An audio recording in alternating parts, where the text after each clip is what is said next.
This is an exercise to work on the rotator muscles of the hips, the muscles that externally rotate the hip joint, internally rotate it, and then also stabilize to keep us from rotating in or out when we want a stable pelvis and a stable hip joint.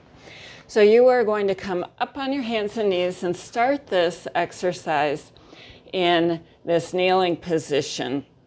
You want your hands underneath your shoulders, knees underneath the hips, and you're taking your weight onto one knee.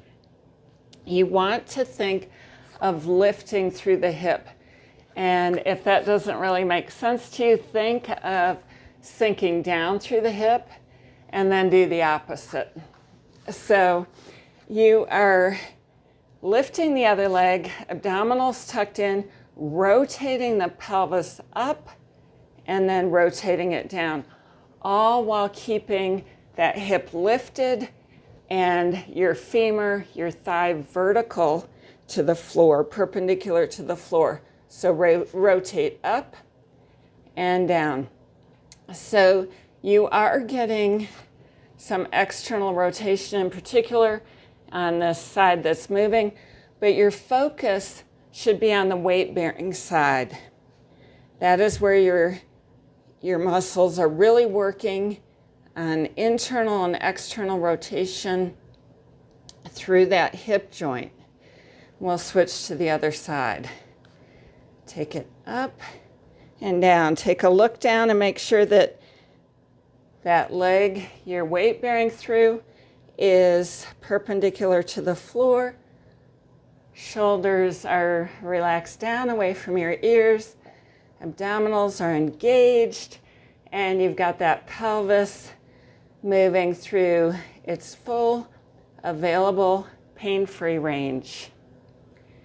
Now, you can work just here on your hands and knees, or you can progress to taking it up to a standing position. In standing, you'll want something to hold on to, either a wall, put a hand on a wall, chair back, or I've got a broomstick here.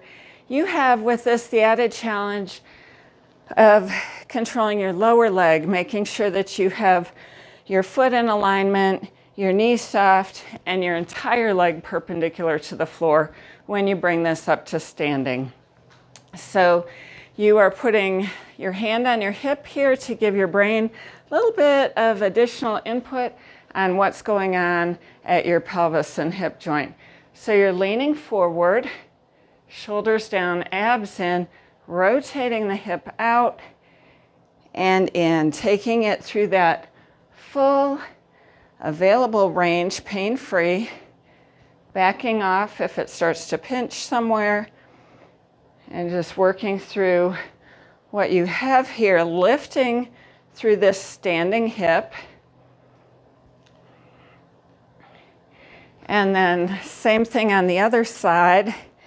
You've got the muscles of the arch of the foot engaged, so you're not collapsing down.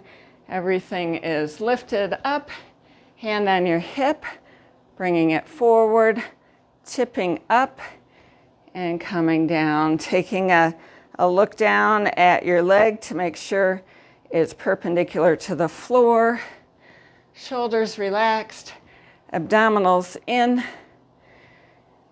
taking it up and down, and up and down. So that is a great way to work on isolating that rotational motion at the hip and also strengthening those muscles for stabilization.